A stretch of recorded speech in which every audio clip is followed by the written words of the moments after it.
大家好，我係楊咩咩，歡迎嚟到楊咩咩遊戲頻道。咁今日要拍嘅片就係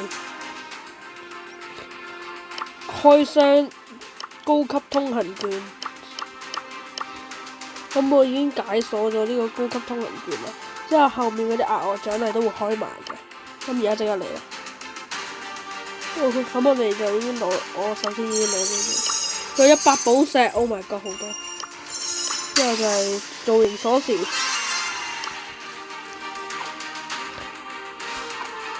之後仲有呢個鎖匙，英雄鎖匙，之後就有通用表情，同埋哇3000金幣太多，之後有15000能量點，1500能量點出，之後仲有好多閃光幣。咁我會睇下今日升唔升到上太陽星流星星王，升到嘅話可以升埋佢咯。而家漫長拎嘅時間，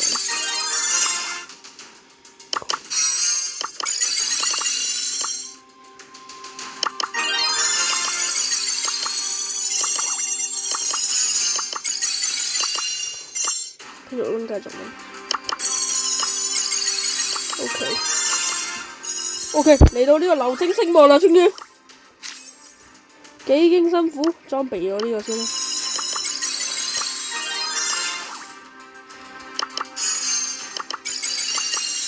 因為其實我新角色我已經解咗啦，所以咧我啲英雄積分都留唔到落去嘅，所以我直接將佢變成星王就算啦。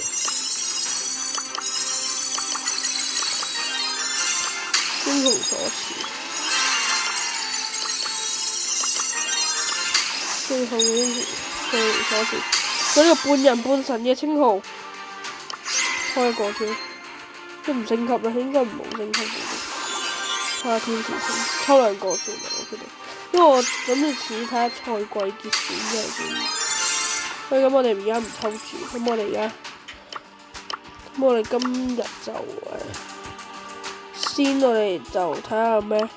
我應該係換閃光幣嘅，因為我記得我今日個商店係啊呢個，我覺得呢個好抵嘅，其實有啲抵，其實我覺得呢個有啲抵。同埋咧，我今日升達米安做